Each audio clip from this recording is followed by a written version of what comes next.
Postmodernism is a broad term used to describe the modernist movement of arts, philosophy, critical theory and music, to name a few.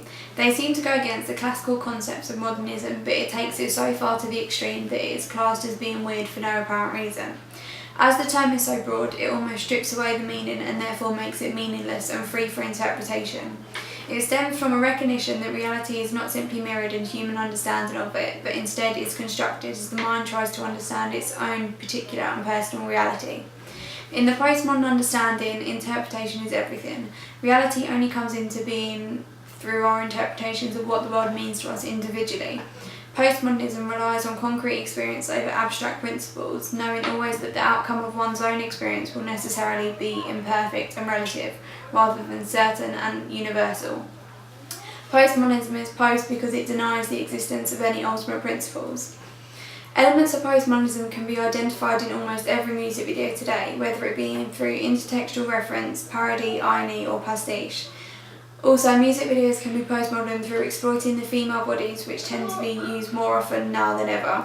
Andrew Goodwin said that voyeurism is a common convention in music videos and represents them in a sexualised way through close-ups of different body parts such as lips, legs and eyes.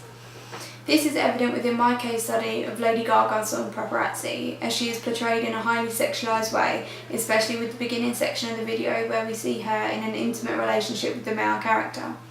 There are certain shots in which we see Lady Gaga's legs wrapped around the male's. She has high heels on with flesh tights that appear to have a pattern up the back. This portrays her as being extremely provocative. Lady Gaga is one of the most postmodern artists around, and it comes from Jean Baudrillard's idea of hyperreality, in which he says we cannot separate from the images that we are shown from what is the reality.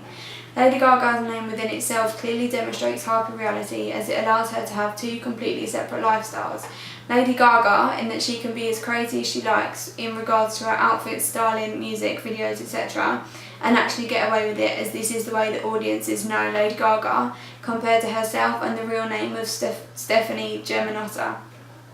Paparazzi uses typical conventions of Hollywood films, which can be classed as pastiche or homage to the iconic film period, with the use of classical titles, which isn't normally used within the music industry for videos. These can be taken to the ultimate extreme in the sense that the exact font and colouring of old style films are used. This is typical of Lady Gaga, as most of her videos are classed as short films rather than music videos. Another element of postmodernism that Lady Gaga's videos follow very clearly is intertextual referencing. Similarly to Telephone, in the sense that it makes references to Pulp Fiction and Kill Bill, Paparazzi makes references to Sunset Boulevard, Chicago and Vertigo. It makes references to Sunset Boulevard through both the narrative and the style. A fading narrative desperate to be back in the limelight after murdering her lover is thrown back into the newspapers.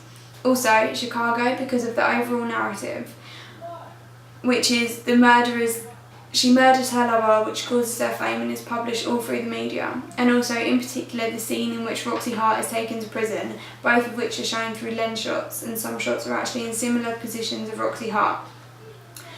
And lastly, Vertigo, through the icy blonde female lead who was typically always in Hitchcock's films, who ruins the hero's plans.